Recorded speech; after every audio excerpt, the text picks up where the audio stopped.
Windows 11 25H2 is currently only available to Windows insiders, but it's set to be released later on this year. Although Microsoft hasn't given us an exact date yet, it's likely to happen sometime around October. Now, in this quick video, I just want to cover everything you need to know about Windows 11 25H2, and because it's still in development, some things are likely to change, but let's take a look at what we know so far.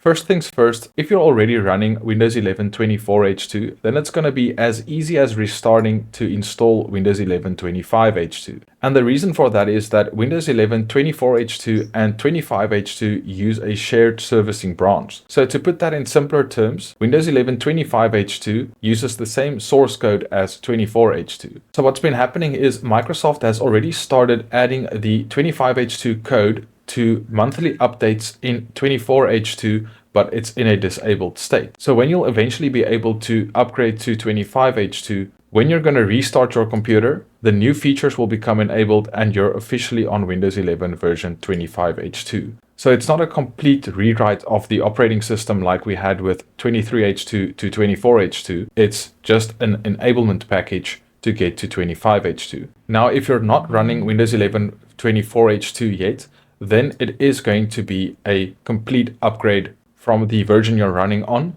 to version 25H2. You're not just simply going to be able to restart the computer and then run 25H2. Now, we'll get to some of the features in 25H2 in a moment, but one of the most important things that's going to happen is devices will benefit from a fresh support lifecycle. So basically, Windows 11 25H2 Pro and Home versions are going to be supported for 2 years from the release date, whereas Enterprise, Education, and IoT Enterprise will be supported for 3 years from the release date. And that also means that Microsoft is going to stop supporting Windows 11 24H2 in the next year or so. So because Windows 11 25H2 is basically just 24H2 with some new features added or enabled according to Microsoft, you might think, why do you even need to install it? And also, is it a good thing that it's the same as 24H2 or not? Well, in my opinion, I do think it's a good thing that it's still using the same underlying code as in 24H2. And the reason for that is I don't think there will be as many bugs introduced in this new update as there was when people had to upgrade from 23H2 to 24H2. Because it's using 24H2's underlying code, Microsoft has been working with the same foundation for a while now. And as time goes on, hopefully they can just make Windows 11 a lot more stable. Now, there are quite a number of features added in Windows 11 25H2, and I'm not going to cover them all in this video, but I am going to show you the most notable ones right now. So before we get started, let me just show you if I right click the Start button and we go to System. This is the Windows 11 Home Insider Preview, and it is version 25H2, and this is the OS build that I'm running at the moment. Now, I had to use the Vive tool to enable some of these features, but the first one we're going to look at is the Start menu. So if I open the Start menu, you can see that we've got a new layout. We've got the search bar at the top, then we've got our pinned items, and we've still got a recommended section here, and then we've got all items. So you can toggle the view between either category, grid, or list. Grid will put them in this sort of grid view, and then list will basically put them in the all apps view that we had before on the earlier versions of Windows 11. Now, the thing about these categories here is you can open one of them up and then you can select the item that you want, or you can just select it from this list here and it'll open. But the drawback that we have, at least at the time of this recording, is you can't create your own category here, and also you can't move items from one to the other. So if you tried moving one of these items to any of the other groups, it doesn't work, and maybe that will be fixed in the final version of 25H2, but at least at the time of this recording, it's not working. Now, let me give you my thoughts on the Start menu change. First of all, this thing is wide. I mean, it's almost taking up half of the available space on the screen here. And if I show you my resolution, this is 1920 by 1080 with no scaling applied. So this is what you'll get on most modern type of monitors. You can see when I put the old Start menu side by side to this one is much wider. Now, that might not be a problem for some, but I mean, it almost feels like we're going back to Windows 8 with a full screen Start menu with the size that this thing is at currently. Now, one change about this start menu that I actually like is that the recommended section can now be removed. So if I right click here and we click on start settings, if I toggle the show recently added apps option off and we go back to the start menu, the recommended section is now completely gone. If you weren't aware, that wasn't possible on the earlier versions of Windows 11. You could hide the items that was displayed in the recommended section, but it would still have a label with recommended there and then a description of what you need to do if you wanted to see the items there.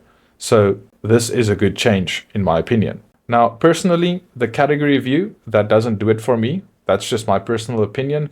If I had to use this start menu, then I'd probably set it on the list view, because this is what Windows 10 basically looked like if you opened the start menu, except for the pinned apps. They were obviously on the right of the start menu, but the start menu in Windows 10 was also a lot thinner. It wasn't this wide. And if you removed all of the pins from the Windows 10 start menu, then you would just have the list of apps. So I don't know if the same is going to happen in 25H2. I'm going to remove all of these pins quickly.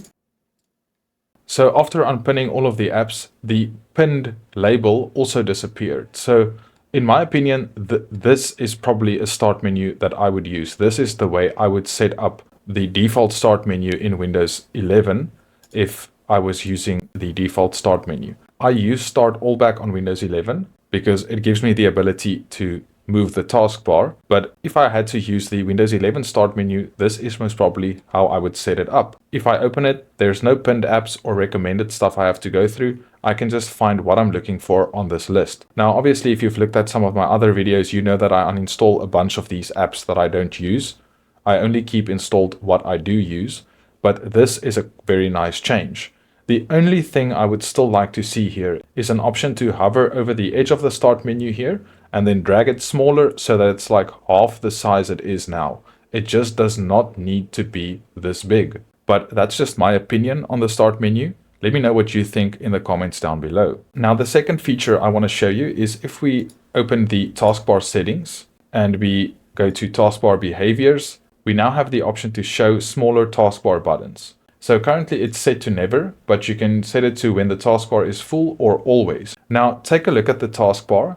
If I toggle this to always, you'll see that the icons on the taskbar became a lot smaller, but the size of the taskbar didn't change. So although these icons are smaller now, the search is still massive and the widgets here is also still massive. Like, what I would have liked is for the taskbar to also shrink in size, and on top of that, the ability to move the taskbar.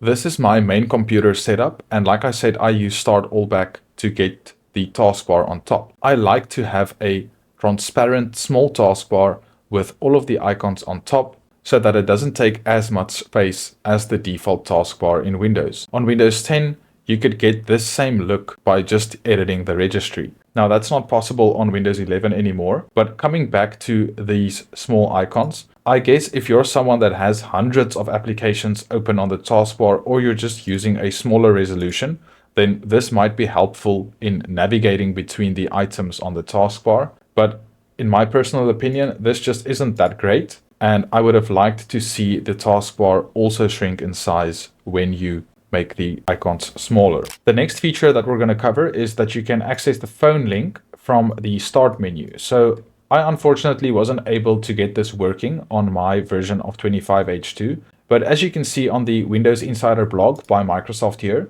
we got a picture of what it looks like. And basically attached to the side of the start menu here, you'll have a phone link section where you can see your phone that's connected, the battery percentage. You can read your messages, make calls, view your photos, and from what I understand, basically control your phone from your computer. Now, I personally probably won't use this. When I'm working on my computer, my phone is on silent and it's face down. I don't want any distractions. I want to focus on what I'm doing on the computer. And I've seen some comments from people online saying that this seems like a great way for Microsoft to harvest the data from your phone. I'm not going to give any opinion on that. You guys make your own assumptions, and I'm sure you'll let me know about that in the comments down below as well. But the very last thing I want to do is to check if recall is enabled by default on 25H2. I'm pretty sure it was enabled on 24H2 by default as well, but let's run this command and see what's happening. And according to this, the state is set to disabled with payload removed. So at least on the Windows Insider Preview build that I'm running, recall is not enabled by default, but I guess we'll have to revisit this once the official update rolls out. Now, like I said earlier, I'm not going to cover every single feature that's been added in the 25H2 update, but I will leave the Microsoft article in the description down below, and you can have a look at that on your own time. But if you found this video informative, please give the video a like and consider subscribing to the channel. And if you want to watch some more videos, you can check out this video right here. And as always, I just want to give a special shout out to all of my YouTube members. Thanks so much for your support. I really appreciate it, and I'll talk to all of you guys soon.